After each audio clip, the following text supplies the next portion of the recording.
जयलसी म हजुरहरूको बीचमा कवितालाई लिएर आएको छु। अनि आजको कविताको शीर्षक छ मलाई। सत्यतामा बाँच्नु छ मलाई, सत्यतामा हुर्किनु छ मलाई, सत्यतामा बाँच्नु छ मलाई, सत्यतामा हुर्कनु छ मलाई। तपाईको वचनले हृदयमा स्पर्श गराउँछ प्रभु, तपाईको वचनले यो हृदयमा स्पर्श गराउँछ। तपाईको विषयमा धेरै ज्ञान लिनु छ मलाई, तपाईको विषयमा धेरै ज्ञान लिनु छ मलाई। विश्वको हरेक कुना कन्दरामा, विश्वको हरेक कुना कन्दरामा तपाईको वचन छर्नु छ मलाई। विश्वको हरेक कुना कन्दरामा प्रभु तपाईको वचन छर्नु छ मलाई। घमण्डले बाँच्नु छैन मलाई, घमण्डले बाँच्नु छैन मलाई, रिसले त आफैलाई लत्याउँछ। घमण्डले बाँच्नु छैन मलाई, रिसले त आफैलाई लत्याउँछ।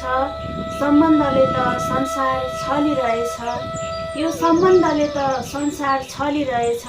तपाईभित्र रम्नु छ अनि सधैँ तपाईको सत्यतामा हुर्किनु छ मलाई।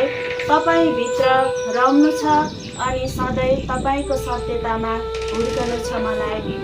संसारको झुटो प्रेममा किन अल्झेको होला, संसारको झुटो प्रेममा किन अल्झेको होला ती निर्दोष मानिसहरू। संसारको झुटो प्रेममा किन अल्झेको होला त्यो निर्दोष मानिसहरू। हरेक भाषामा सम्बोधन गर्दै तपाईलाई, हरेक भाषामा सम्बोधन गर्दै तपाईलाई। तपाईको चरित्रमा बढ्नु छ मलाई, तपाईको चरित्रमा बढ्नु छ मलाई। प्रभु, संसारको राजनीतिको त के कुरा गर्नु, प्रभु संसारको राजनीतिको त के कुरा गर्नु। तपाईको सत्यतामा रम्नु छ मलाई, तपाईको स्पर्शमा डुब्नु छ मलाई।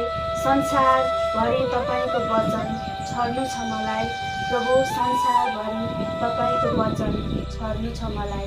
सत्यतामा बाँच्नु छ मलाई, सत्यतामा हुर्किनु छ मलाई, सत्यतामा बाँच्नु छ मलाई, सत्यतामा हुर्कनु छ मलाई। सम्पूर्णलाई जय मसीह।